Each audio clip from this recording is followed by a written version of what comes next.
Hello friends, welcome back to DIY guitar making. We're gonna do Q&A today. Let me first just give you a little rundown of what's going on in the shop, because that's always interesting.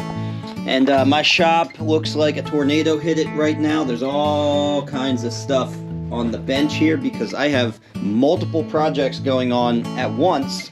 I'm building these molds for see, this is the start of the mold for my Florentine cutaway parlor. And I got some other things too, which is back here. It's a mess back here too. This chair actually I picked up on the side of the road, and I'm gonna replace this broken netting here with a piece of wood. This will be for my daughter and my son. They can both sit on it. It's a chair. I'll also today be working on bending sides for the hands-on guitar build workshops that are coming up soon. And that's basically it. Got the wood stove going. Yeah, I'm ready to start my day after we do some Q&A. All right, let's jump right into the private members forum, and I'll answer your questions there. All right, so we're gonna jump over to the private members forum, and then as per usual, after that, we will jump over to YouTube and check out some of your questions and comments over there. The way you gain access to the private members forum, by the way, is by being a student of one of my online courses or one of my hands-on workshops, okay? All right, so there's been a lot of activity in the Discord forum, which is fantastic. So I'm gonna go through this. There's a lot of really great questions here. I might not make it to YouTube just because there's so much good stuff in the members forum today. All right, so we'll start here. Richie has a question about vertical sawn versus flat sawn, and vertical sawn, he means quarter sawn. So quarter sawn versus flat sawn backs. Richie writes, I am starting my second build and a friend gave me locally sourced walnut. I was going to use it for the back, sides, and neck. I believe it is flat sawn. In Eric's recent video, he says, flat sawn for a top is a big no-no. Does that apply to the back also, or can the back be flat sawn? It will have to be a 3-piece back using this material. Okay, you can absolutely use flat sawn. There's a continuum between quarter sawn and flat sawn, with everything in the middle being a degree of rift sawn, right? And you do see a lot of backs. It's very common to see backs with sort of that cathedral figure to it. Figure isn't really the right word there, but that they call it cathedral. Maybe they do use the word figure. I don't know. I'm not sure if that's a misuse of the word figure, but I'm going to use it anyway. When you see that cathedral figure on a back, that means it's either flat sawn or approaching flat sawn. And that's very fine for backs. Now, some people will tell you, and they're not wrong, that ideally the backs would also be quarter sawn because they're thin, and flat sawn is less stable, so more likely to cup and warp and all that over time. So you're using a less stable material, but honestly, if it's sourced really well, which means it's kiln dried or just dried, it could be air dried or whatever, it's just dried really well, then it's less likely to be a problem, which is why on the back, people just accept varying degrees of flat sawn. I do it. It's fine. It's okay. The reason the top is different, by the way, one, you're using a softwood, which is more affected hygroscopically by the conditions of the environment as far as moisture is concerned. And also, there's more going on the top. You have your bridge glued down with all the tension and torque that is applied there, and your fretboard tongue, right? And all your neck geometry. So there's a lot that can go wrong even with just a little bit of distortion on the top. Whereas if the back does get a little bit distorted here or there, it's generally fine as long as it's not extreme enough to separate braces from the back or anything like that. Okay? Long answer, but the short answer is just go for it. I use material approaching flat sawn very not carelessly, without worry. That's the word I was, or the phrase I was thinking of there. I do that without worry. Okay. Lush writes, the topic here is handy scarf joint miter box. Okay, so Lush writes, I remade this scarf joint miter box with some ply that I had left over. Very easy to make yourself, and the cuts with a handsaw are great. The photograph is from Giddy's Design. Okay, let's take a look at this. That looks really slick. So this isn't the one he made, I guess, but this is where he sourced this design from. I like that a lot. I've never seen that before. So for you guys who are just listening to this in podcast form, audio only form, this is a miter box that, you know, kind of like you would have a miter box for cutting your fret slots, but it has an angled, in the vertical dimension, there's an angled cut, which is probably somewhere in the ballpark of 15 degrees.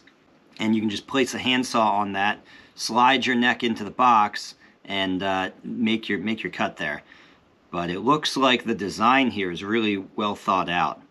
If you just see how some of the joints are done to hold this thing together. That is cool. I like that. I don't mind doing it the way, I don't have an issue with the way I do it now, which is just to run it through the bandsaw and then plane the joint just a little bit to true it up. But if I was just getting started, I would probably go ahead and make this.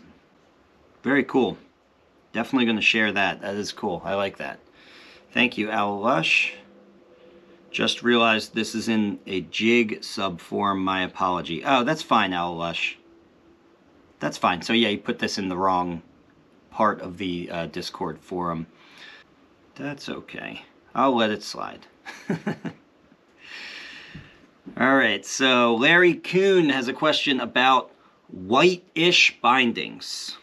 So he writes, I want to do a herringbone dreadnought, mostly like a Martin D28, and I'm wondering what to use for the bindings. I'm not going to use white plastic. If I wanted a plastic guitar, I'd just go out and buy one. Yeah, I agree with that sentiment for sure. Maple is the obvious idea that comes to mind, but I'm wondering if I can do better. I don't think boxwood is any lighter hued than maple, and basswood is too soft. I'm wondering if anyone has used holly. It's expensive enough and hard enough to source that I wanted to see if anyone has used it successfully for this purpose or has any better ideas. Thanks. P.S. In addition to refusing to cave on plastic, I'm also putting double fret dots right where they belong, on the 12th fret and only the 12th fret, and I don't care what crazy ways the people in Nazareth do it. Okay. That's all fine and well. So yeah, to get to the heart of your question, you want to replace the plastic bindings or not use plastic bindings, but still maintain the general sort of color tone and look of a traditional Martin D28. And I would say just go with maple bindings, because, you know, those guitars had like a cream white plastic, and that's kind of what you're trying to match, but without it looking shitty like plastic does, with it looking a lot cooler. So if you use maple, and especially just for a little extra flair, you might as well use a nice flamed maple. That is going to maintain that look, but without being a cheap material like plastic. And which, by the way, I completely agree with that sentiment. I say it all the time. If you're going through all this trouble to build a guitar, and it's a lot of work, as the majority of you guys know. I know some of you guys are just getting started, so maybe you don't know yet, but it's a lot of work just to build one guitar. And if you're going to put all that time into it, and you're not simply a manufacturer of guitars, I understand why they have to, you know, have different priorities than us and use cheap materials, and you know, they've got targets to hit as far as price points. Understand that. But for us, it's a lot different. It takes us a really long time to build a guitar. It's not expensive to buy whatever binding material you possibly want. It's such a thin material that it's quite cheap. So using plastic, it's just kind of like, why? There's kind of no excuse for it. It's a little easier to put on though, I'll say that. So if you're building a first guitar, sometimes it does make sense actually just to use plastic. But anyway, that's just me agreeing with the sentiment. The answer to your question, I would say, is just go with maple. I don't know anything about using holly, but maple bends great and you can get some really cool figure out of it, and it's sort of a classic wood binding look. So maple, and that color tone is going to match a cream plastic binding look very well. And I think some other people wrote some answers here. Patrick, okay, so he agrees with this. He writes, I think maple is your best bet.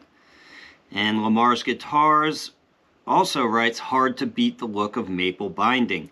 By the time it is bent and sanded, it will have a nice figure, no matter how plain the original binding strip looked. Yes. Yeah, maple, maple, maple. And actually, I'm looking at the picture, his little icon in the Discord channel here, and he's holding up the guitar from the class. So Lamar took my class in 2020. He took it in 2020, and we actually used maple bindings on his guitar. Okay, he requested that at the time. And they came out fantastic. In fact, looking at that picture, if I recall, I think it's a zero coat back and sides and a redwood top. It might be Western red cedar. It's hard to tell. It's a very small picture. Yeah, with flame maple binding. Maple is your best bet, as Patrick said. Okay, and another question from Larry Kuhn. This one is about soundboard advice. And he writes, Eric has inspired me to try 2 new things. 1, Parlor guitars, and 2, Wengi. So I'm going to do 2 Parlor builds, one with a Wengi back and side, and the other with a Parlor-sized black limba back and side that I have in my collection. What soundboards do I pair with these? I have some salvaged redwood I want to build with, and some red cedar. I also have various species of spruce. Aesthetically, I think the cedar and the redwood can go well with either back and side, and could really pop with a careful choice of bindings, rosette, bridge, and fingerboard. Tonally, what do you all think? Since these are my first Parlor builds, I'm a little unsure about how best to compensate for the smaller volume and the tightness of a small guitar. What tone woods are more of a match? Okay, so tone wood questions like these are always not my favorite thing to answer. And I know you're not even asking me directly, you're asking the community, which is great. And so I'm hoping some other people will give their opinions here. And I'll go ahead and give mine a little bit, or at least the way that I would think about this. So I'm not even going to look at your question as like a pairing. You know, I'm pairing the top with the back and sides. Not to mention I've never used black limba, so I don't even know how that would be. But I'm going to think of it more, I'm going to take your question as the way that I would look at it, which is what choice of top material should I use to compensate for the effects of a extremely small bodied guitar, a Parlor guitar.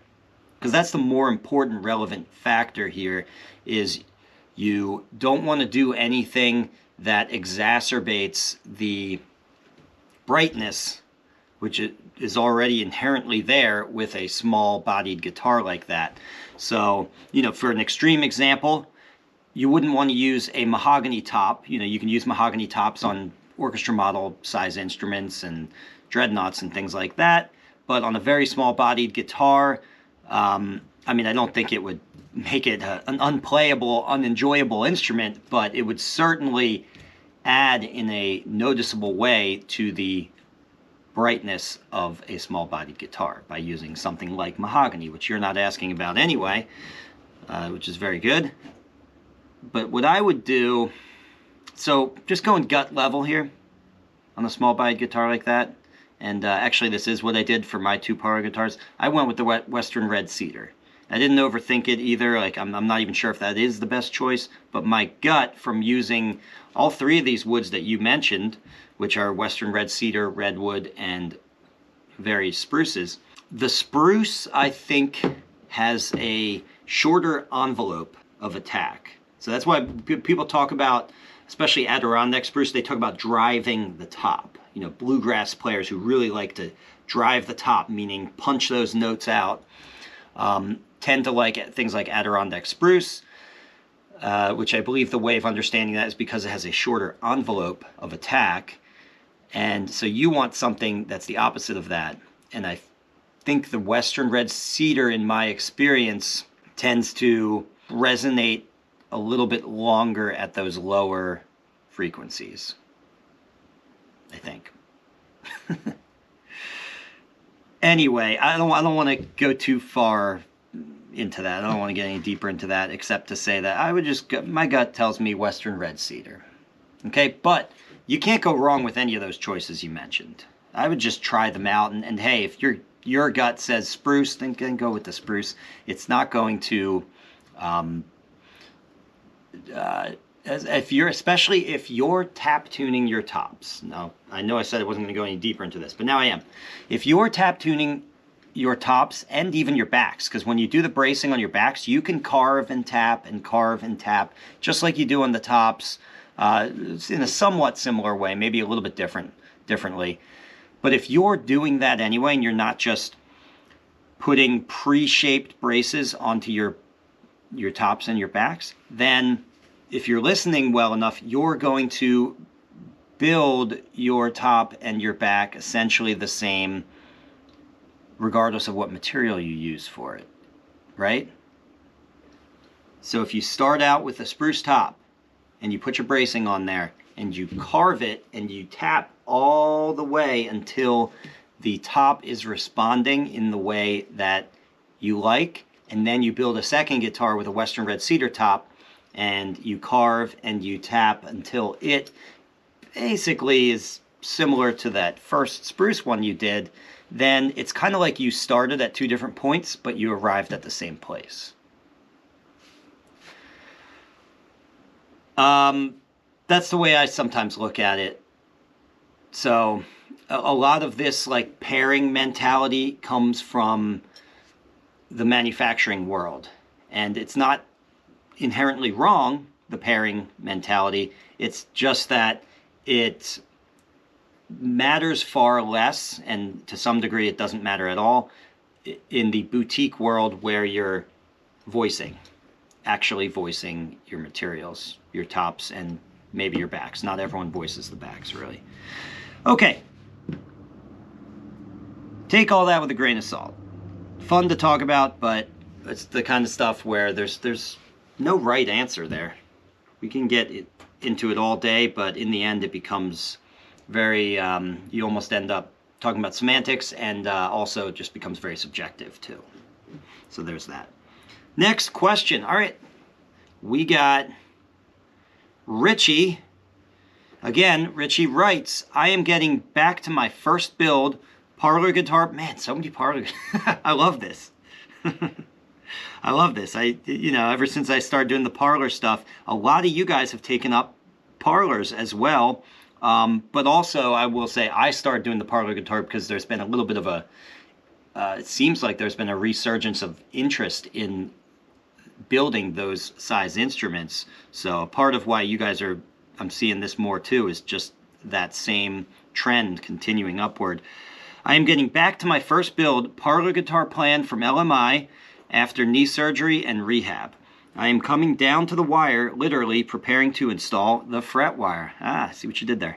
I happened to look at these beautiful wooden bridge pins that LMI sent me and saw that they are not slotted. Do I have to slot the pins, or can I use them as they are? So, no, you can use them as they are, but you then have to cut slots into your bridge. And not your bridge before you attach it, but actually after you attach your bridge to the body, I'll show you what I use right here. I have it right here. This little saw, which you can get from Stu Mac. They probably call it a bridge slotting saw, because they always tend to give you names that tell you what the thing does, which I appreciate that they do that. It doesn't have a esoteric name. So this little saw right here is essentially all you need to cut those slots into your bridge.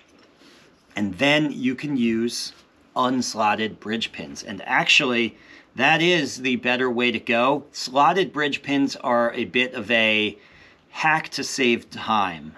Okay, that you see them a lot in, you know, commercially manufactured guitars, because then you don't have to pay someone to sit there and slot the bridge. The reason you need to cut these slots after the bridge is glued is because the slots aren't only cut into the bridge, they're actually cut into the top to some extent and into the bridge plate underneath. Okay, because you're taking the saw and starting with a vertical cut that cuts into all three materials: the ebony of the bridge, the spruce of the soundboard, and the maple of the bridge plate.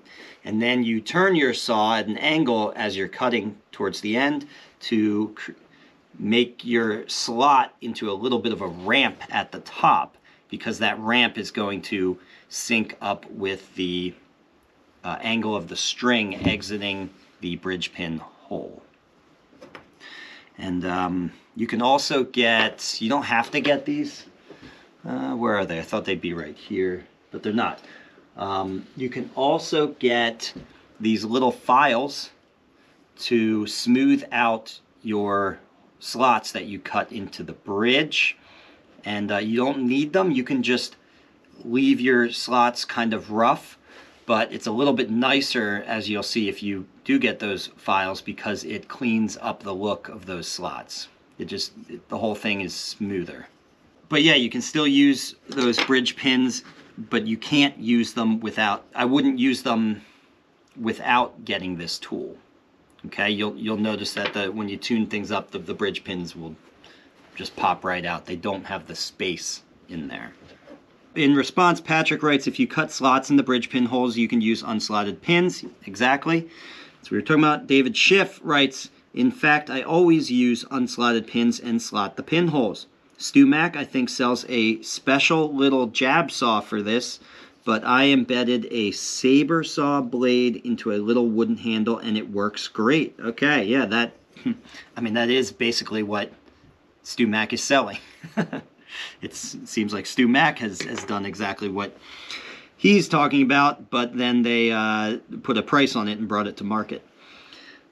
Larry Kuhn writes, Stu Mac sells two different ones with different widths. They also sell a set of files for fine tuning. I think Driftwood did a whole video on the advantages. Yes, I wanted to mention that too. So if you're interested in doing what I just talked about, look up Driftwood guitars. I'm sure you know who they are. If you find my videos, you've definitely seen theirs. They're huge. Look up, they have one or two videos, it might be a two-part thing, on doing exactly what I just talked about. Okay? And you can just follow that along as a tutorial. Yes, so that's all I'm going to say about that. And let's jump around here. Okay, nothing there. Looking through the Discord. Okay, another question from Larry Kuhn. Lots of questions from Larry Kuhn today. Larry Kuhn writes, it's a question about a light box. Larry Kuhn writes, hi all, before I start my next builds, I'm taking some time to make new jigs and improve my existing ones. One thing I want to buy/make is a light box. As Eric showed in some of his recent videos, they look really useful for jointing and even for tracing. I don't have a lot of room in my garage shop. Eric's in-bench light box seems like a luxury. It is. It is. You definitely don't need it. And for most people, you shouldn't even do it if your space is small, because you're taking up a chunk of your space with something permanent that can't be stowed away, and that's not good. So if space is critical for you, don't build a light box into your workbench, please. Oh, and just for you guys who haven't seen it, right here, this is what he's talking about. This is my light box. I actually have a tracing on here right now. But more commonly, this is used for the jointing process to candle light my seam between the book-matched pair. All right, back to his question. I don't have a lot of room in my garage shop, so I want something I can easily store and pull out when I need it. And I'm thinking 24 by 24 inches For the light source, LED seems like the obvious way to go. Beyond that, I'm a novice when it comes to lighting. My big question is how much light the thing needs to put out in order to be functional as a light box. LED lights seem to be measured in lumens, but the lumens seem to be a function of the size of the light and not just the intensity. E.g., a 4-foot light will put out twice as many lumens as a 2-foot light. This complicates determining if a light is bright enough. Given that I want to use a 2-foot light, how many lumens should I be looking for? Is 4,000 lumens sufficient? More, less? Okay, I'm going to stop there just to address that. Someone else here might have a better, more technical answer, but my answer is I really think you're overthinking it. What I did with mine is before I started building it into my workbench, I just had a light. I found a light amongst the junk that was in my shop, and the size happened to line up with where I wanted to put the light box. You know, it was about like 2, maybe 2.5 feet in length, and that was good for me. And I didn't even think about the lumens or the brightness. I just don't think it's that critical at all. I really don't. There's no light, reasonably speaking, that's going to be too dim. Okay? Because, I mean, your window works great, and that's not, 4,000 lumens. Anyway, I think you're overthinking it when you get into considering lumens. My second question is, rather than building a box and installing a fixture, would a panel such as this one from Lowe's do the job? All right, let's check it out. Yeah, these panels, I've seen them at Lowe's. They're for ceilings and bathrooms and stuff like that. They actually are essentially light boxes, and if I had built that when these were popular, so I built that like well over a decade ago, a long time ago, and you did not see these big LED panels like you do today at Lowe's or anywhere. And this would absolutely work even better. I would have used this if I was building this today. So you got it right here. You nailed it. And that basically is your light box. You could stow that whole thing away. Boom, you're done. You don't have to build anything. There you go. Oh, and this happens a lot in the forum because it takes me a while to get to these questions. Larry Kuhn writes, addressing my own question, I went ahead and bought the one at the link above. Looks like it's going to work fine. See samples. And he's got some pictures of it in action. Yeah, that's great. That's better than the light box I have because mine, my light is much smaller. And it's a little bit harder for me to line up my seam with the light itself, whereas you have this big, broad LED light. You could actually hold whatever you're holding there, you could hold in any orientation, and you'll be able to see the light through it. And the same with tracing things out. It's going to be all the better that the light is distributed over a wide area rather than concentrated in one place like mine is. Very cool. LC Guitars writes, looks like it works well. I have a large picture window in my shop that I use. That works too? Yeah, you don't need to overthink things like that, I think. Very good. Okay, and the next question is from Mir690, and it is about the fretboard angle over the top. Mir writes, I am starting to fit my neck after routing the mortise and tenon. Because I set an angle to the neck, the fretboard is not flush over the top. I noticed that in the videos, that's the same, but Eric doesn't mention it. So basically, when gluing the fretboard edge, we are actually forcing that gap, thus creating a bit of a hump in the joint so we can radius sand it later. And Patrick responded there, I sand a tiny bit under the fretboard tongue and a tiny bit on top of the fretboard tongue. I also sand the top a tiny bit where the soundboard will sit near the sound hole. Yes, so Patrick basically has it there. So And also, you answered your own question to a small extent there when you said, so basically when gluing the fretboard to the top, we are actually forcing that fretboard tongue down a little bit. Yes, if it's very extreme, though, if that's a huge gap that or a huge hump that you're leaving at the 14th fret, then there are ways throughout the build process that you mitigate that gap, and also it might be a sign of your angle actually being off a little bit if you really have to force that tongue down, right?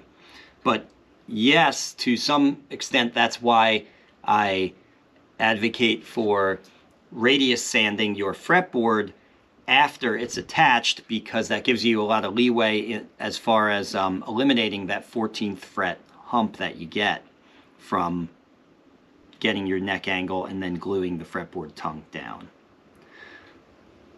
But when you're at this stage, as you are right now, you're about to attach the neck to the body, you can now see how much forcing you have to give on that fretboard tongue, and you can mitigate that a little bit. Again, if it's extreme. If it's not, if it's extremely slight, then go ahead and glue it down and it will very quickly just go away through the fretboard sanding process. But if it's fairly extreme, you can mitigate that by, as Patrick pointed out, first flattening that area of the top where the fretboard tongue is going to seat.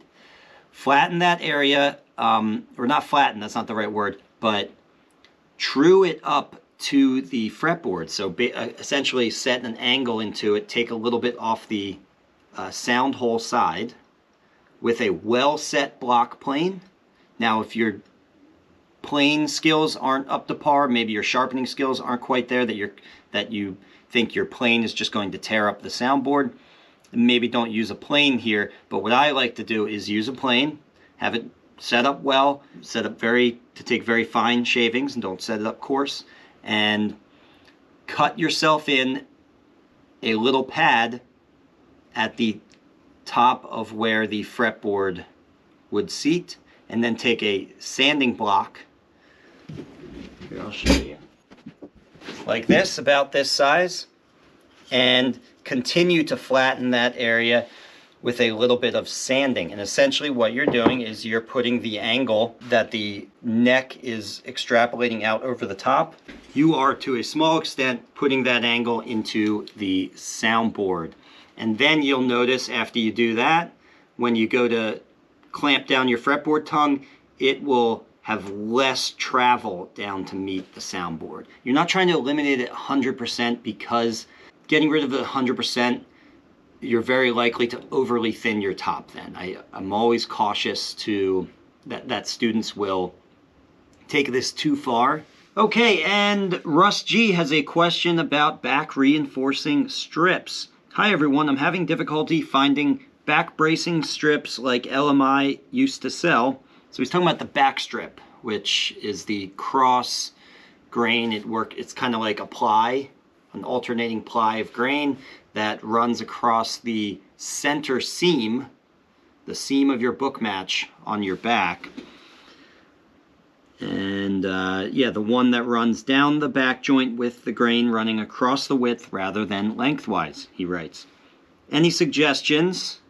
And let's see, LC Guitars writes, I think you are talking about the strip on the inside of the back, correct? You can cut the cross-grain strip off of the top or bottom of your soundboard blank if it is long enough. If not long enough, you can buy an orphan piece of a soundboard to make it as well. Yes, absolutely. Let me show you what he's talking about. So here, let's take a look at this soundboard right here. And so what we're talking about here is you've got yourself a backstrip of cross-grain spruce right here at the bottom. So after you join these, you can cut this whole long piece off right here, or you've probably got a couple of them up here at the top. As you can see, I can probably get 2 full back strips before I encounter my outline. Okay, and This is going to depend, of course, on how much length you have to your set. You might be very close to your outline, in which case you won't have it. So, but like LC Guitars mentioned, just get some extra spruce, then you can cut these out yourself. But that's all it is. And also, I mean, you can assemble this. So let's look at it this way too. So your strip is going between your braces anyway, so you can install your braces first and then assemble little pieces of strip. So let's say if I didn't have a lot of material outside of my outline, I could take small little pieces like over here and right there, maybe like a couple out of the waist, and I can just assemble my whole back strip that way. All right, fixing tear out on a soundboard. Richie writes, I have completed my first build following the online course, and to my surprise, it turned out pretty good. It sounds great, really long sustain. Well, that's great, man. That's really awesome to hear. Anyway, when the weather breaks here in New Jersey, I want to get to finishing with Tearout. I have a chip out in the soundboard, which occurred when routing for the binding, and I am wondering what to do with it. In one of Eric's recent videos, he suggested that sometimes doing nothing is best. That's the way I am leaning. Don't want to screw up the top. I thought about spruce dust and super glue, looking for ideas. The soundboard is spruce and the binding is rosewood. No spruce dust and super glue. Don't do it. Bad things will happen. Yeah, do not do that. It will not look good. It's going to look kind of gray. That's the color you get. And not to mention, there's no...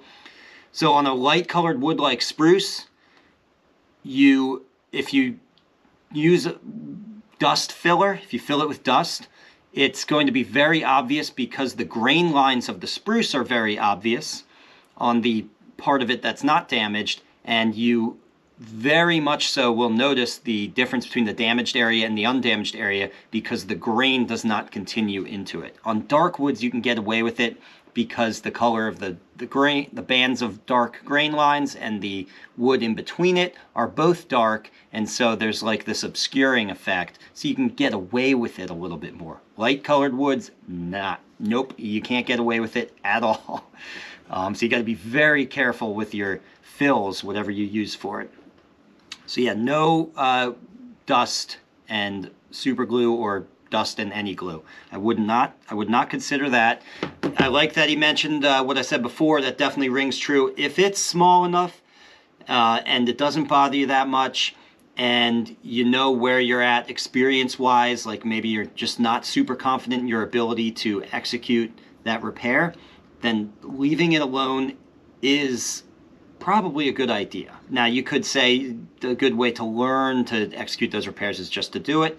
Yeah, I'd agree with that as well too. Again, if you don't mind your guitar being a guinea pig for that experiment. If you know you're going to keep building guitars and this one instrument is just the first of many, then yeah, just give it a shot and know that it might not be completely invisible. However, if this is your baby and your one guitar, or maybe one of just a few, yeah, you might want to let it go. But the real answer here, if you are going to attempt it, is to, what I would do, and he has some pictures here so I can take a look at it.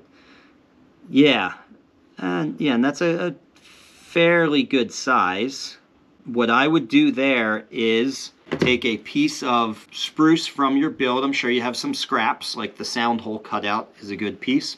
And honestly, what you're trying to do, it sounds kind of obvious, kind of so simple that you might think that that wouldn't be the answer here. But actually what you want to do is find a scrap piece and try and draw out the shape of that cavity that you have as accurately as you can, and keeping in mind where the grain lines run across that empty space. Try and match that up as well on your scrap piece so that two grain lines, I can see there's two grain lines running into the damaged area. Those two grain lines also run onto the little filler piece you're going to create.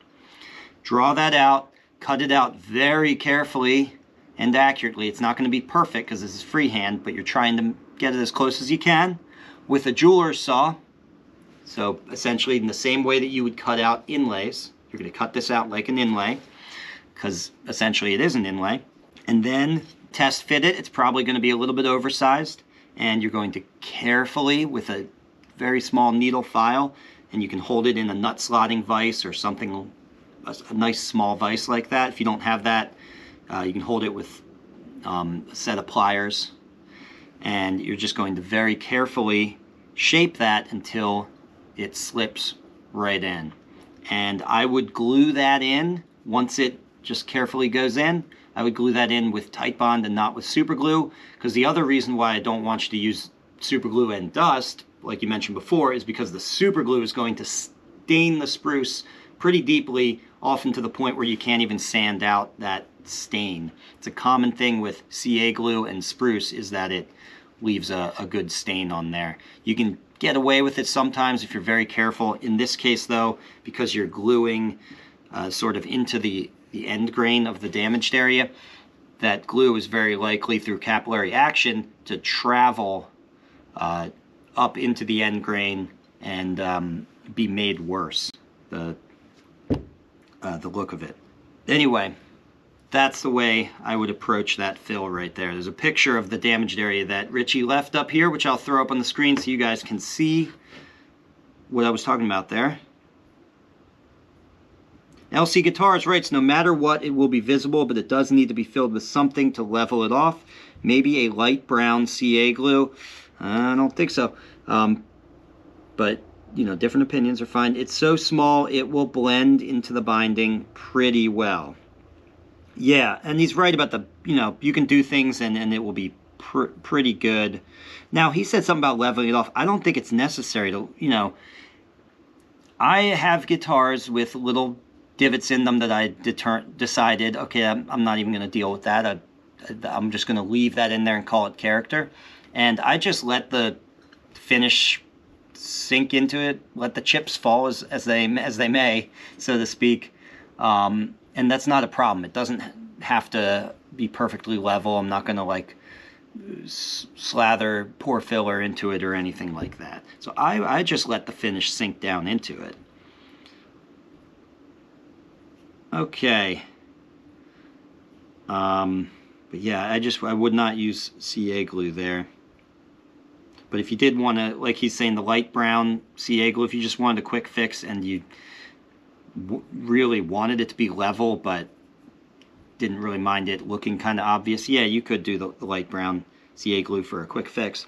Patrick writes, I would patch it with a tiny sliver of spruce and glue it in with Titebond. Ding, ding, ding. Yes.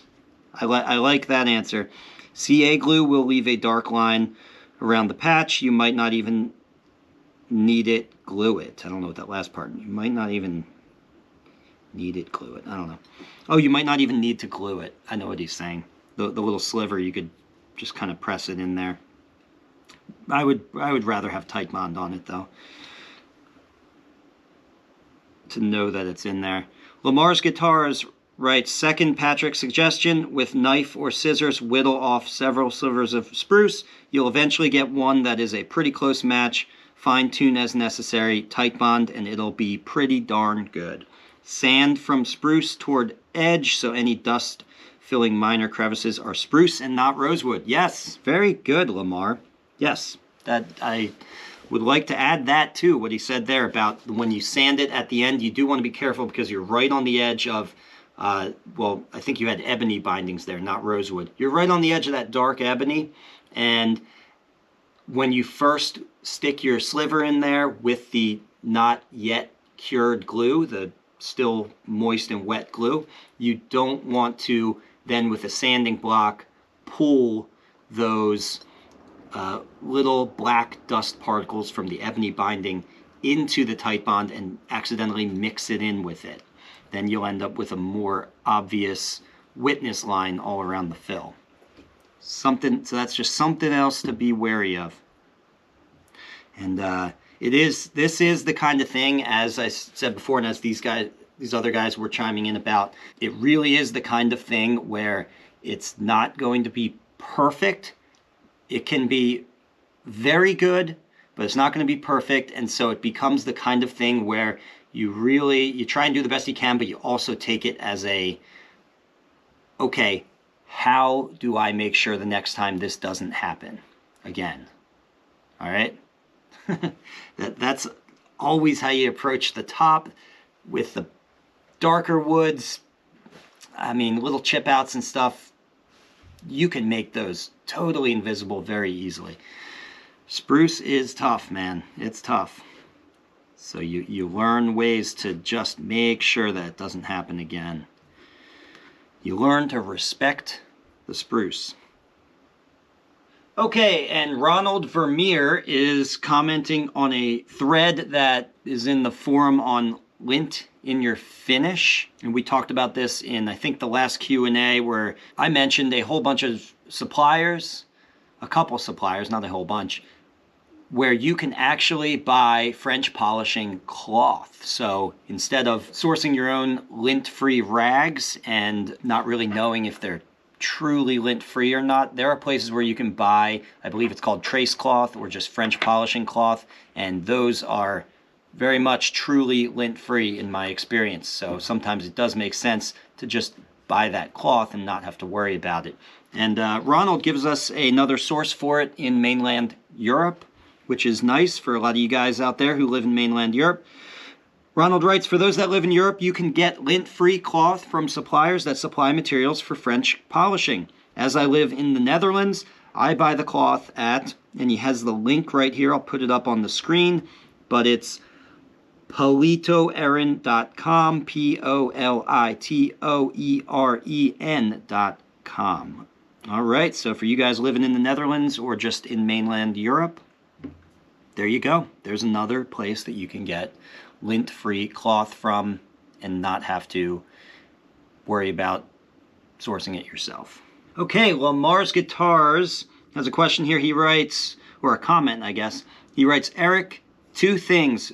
Purposefully risking putting this in the wrong place on the forum, but number 1, it's not exactly clear to me where on the Discord we should reply to something in your DIY guitar videos. It seems like new episodes only has the videos. Should we try to find the channel or forum that is the best fit for the questions you pose? No, actually, I'm really glad to see. I noticed that too, that nobody would ever disrupt the flow or the post of new videos in the new episodes segment of the Discord. And I think that that was just because nobody had done it. And so I think everyone was waiting for somebody else to, be the first person on the dance floor, so to speak. But actually, that always kind of perplexed me, that nobody ever wrote a question underneath the actual videos themselves under new episodes. But absolutely, you can and should do that. I think it would make for a very logical flow of dialogue. And ultimately, if you're ever asking yourself that question in the forums, like, should I post here? As the person who moderates the forums for you guys, I'm saying if it seems to make logical sense as far as the flow of conversation that would exist in that thread there, just go for it, okay? And I'll let you know. I'll chime in as I've done in other places and say, hey, you're putting these questions in a place that causes problems, let's say. But yeah, thanks for asking that, and thanks for being the first person to post a good comment here underneath the video, because it makes sense to comment there. All right, so his actual comment or question here is, number 2, as for flat versus quarter sawn necks, I have made, so in the recent video, the reason why I'm saying this is because I did a video about using flat sawn material instead of quarter sawn material for a guitar neck. Now, continuing with this question. As for flat versus quarter sawn necks, I have made 3 necks out of an oak I cut down and have 2 more blanks standing by. The trunk was relatively small and I was lumberizing it with hand tools, so I had to take what it would give me. I jokingly refer to the necks as omni-sawn, since I really didn't have any control over the angle that would give me big enough pieces. At any rate, after curing and sizing the blanks, all of the necks, some one piece, some with separate fretboard, some are one piece and some with separate fret. Okay, I got what you're saying. Okay, some are one piece and some, actually I don't understand that. Anyway, I'm just going to read it without that part. At any rate, after curing and sizing the blanks, all of the necks have remained as straight as could be. And the oak is so hard, if I drop one on the concrete floor, it sounds like I've dropped a metal pipe. You'll do fine with your maple. Okay. Yeah, because in the video, this is new to me, actually, using flat-sawn lumber for a guitar neck. I've just always done, for the most part, mahogany necks and not maple. Maple is more commonly used for electric guitars and still used on acoustic guitars, but less commonly. So I was actually unaware that using flat-sawn material for guitar necks, that anybody did it. But actually, a lot of people use flat-sawn lumber for maple necks, and especially if there's figure there, that's the only way to see the bird's eyes, if it's bird's eye maple, for example. So, anyway, I did a video on that, and blah, blah, blah. We talked about a bunch of things, and he has just given me a little more confidence there. As many of you did on YouTube, which we'll get to your YouTube comments soon enough, as many of you guys also chimed in on YouTube and said, hey, you know, I use flat-sawn all the time. Here's another reason why to use it. And so I appreciate that, guys. This is what it's all about. The feedback that we both get. I get a lot from you guys coming back my way. So thank you, Lamar. And let's see. I think we have, a new member introduction. Jerry writes, Jerry just took the hands-on workshop with me, so I just spent a little over a week with Jerry here. Jerry writes, hi, I'm Jerry from Tennessee. I was in Eric's guitar building class in December and just got the finish on and restrung my new guitar yesterday. I built a ukulele during COVID, working with a nearby luthier, and hope to build a parlor guitar or baritone uke on my own over the next year. The guitar I built with Eric sounds really great. My finish, well, I'd give it a lower grade. LC Guitars USA writes, welcome, Jerry. Finish work seems to be the hardest part of achieving a professional look to an instrument. Just remember to take the time to let things dry or cure, follow the recommended steps, and learn from any mistakes. Yeah, absolutely. I can definitely echo that sentiment. Finishing is something, I mean, you'll never truly master. There'll always be, maybe that's not true for everyone. Maybe there's, well, I know there's some people out there that at least when I look at their finishes, flawless, utterly flawless. But for the most part, if you spend enough time in this community and talking to people, you will find that finishing seems to be the thing that almost everyone unanimously dreads. And even if you've been at it for a while. Jerry writes, thanks, here's a picture of the new guitar. Yep, there it is. Let's get it up on there on the screen. And yeah, so Jerry, me, and another student, Steven, spent 9 days here, and we built 2 orchestra model guitars. And so you can see Jerry's right here. And then, as all students do, you guys do the finishing. There isn't enough time to do the finishing in class, so I give you guys instructions to do a true oil finish at home. And so you can see his whole setup there that he has. It looks like he's in his basement, perhaps, for doing his true oil finish. Okay, very awesome, and welcome to the Discord, Jerry. And a little bit of progress pics here. Patrick writes, got the box closed and the back binding installed. Next will be the binding and purfling on the top, and look at that Zerakote. God, I love Zerakote. I really do. Just always love looking at it. Such a cool wood. Then he also writes, box closed in and binding is done. And there's another great picture of the progress there. That redwood works so well with the Zerakote. Very cool.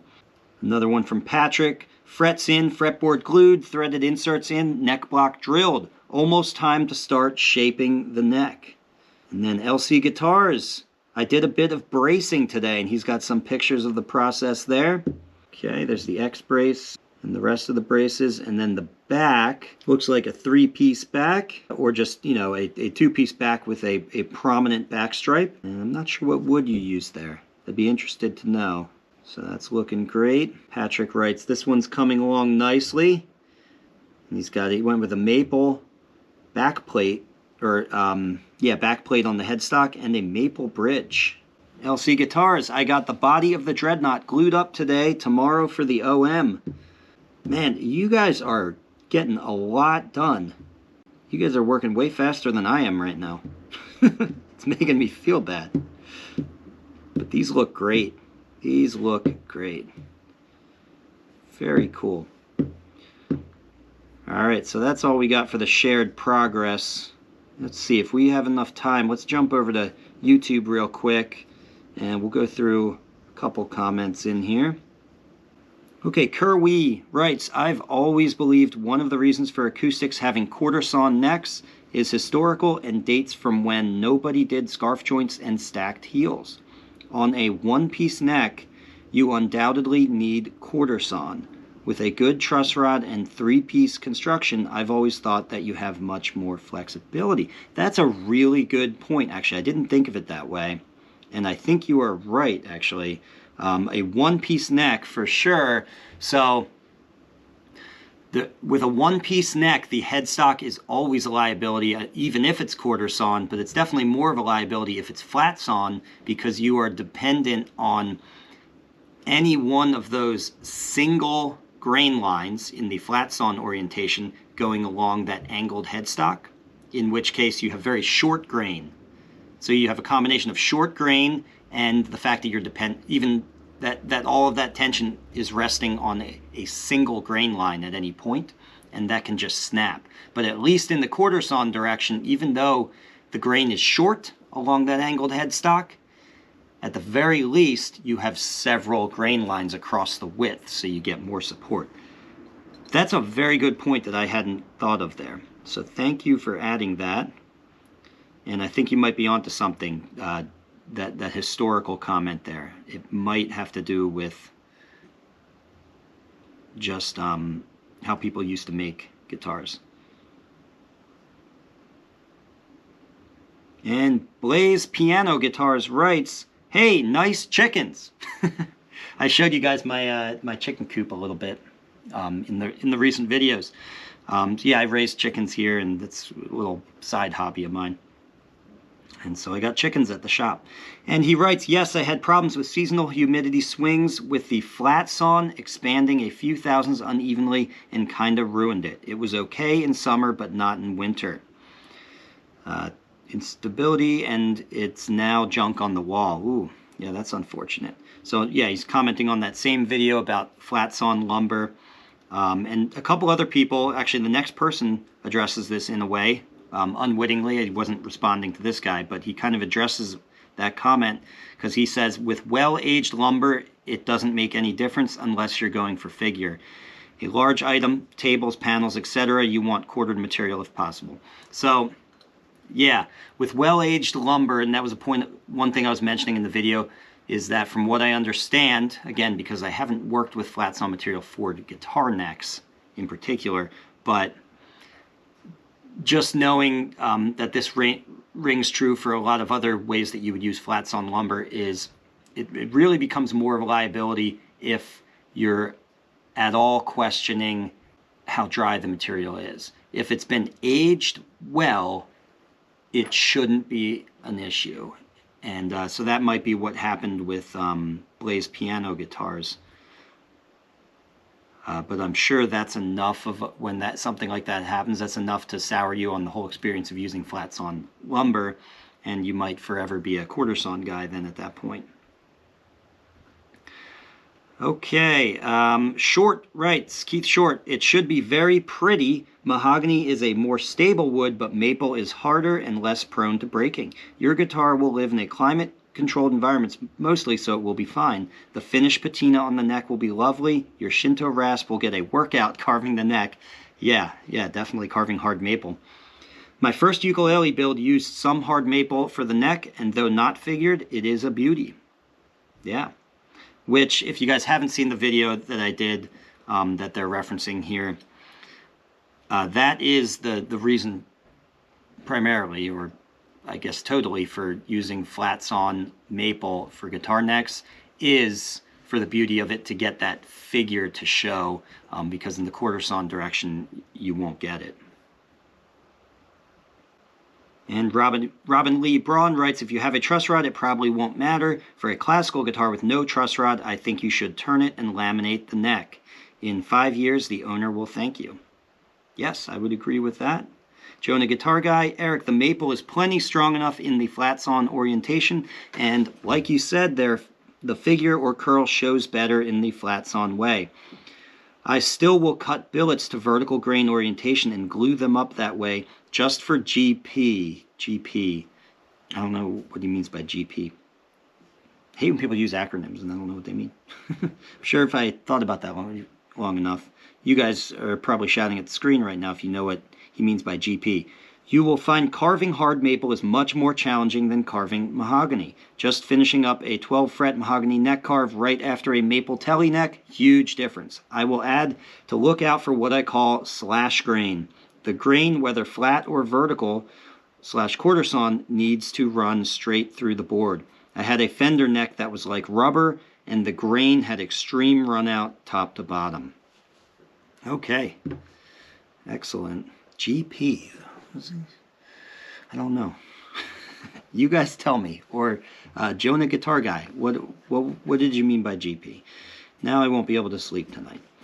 Cheapskate writes, good video. I have experimented a bit with orientation and timber species. In my opinion, quarter sawn and or laminations are really only necessary for strength if we use softwoods, which most people won't anyway. The issue with softwoods isn't strength, it's movement. So far they seem to move with weather changes. So far they seem, i.e. tuning changes. Okay, so what he's saying is, yeah, the issue, and he's right, softwoods, actually I mentioned this earlier under a different context, softwoods are affected more by temperature and humidity swings, and so you have to be more careful with things like sourcing your material and grain orientation and all that stuff. You can't be as cavalier about it as you can for the sake of aesthetics, like with guitar necks and things like that, or like with hardwoods, I mean, not with guitar necks. Okay. Yeah, I think we're going to wrap this up here. Okay, well, that was fun.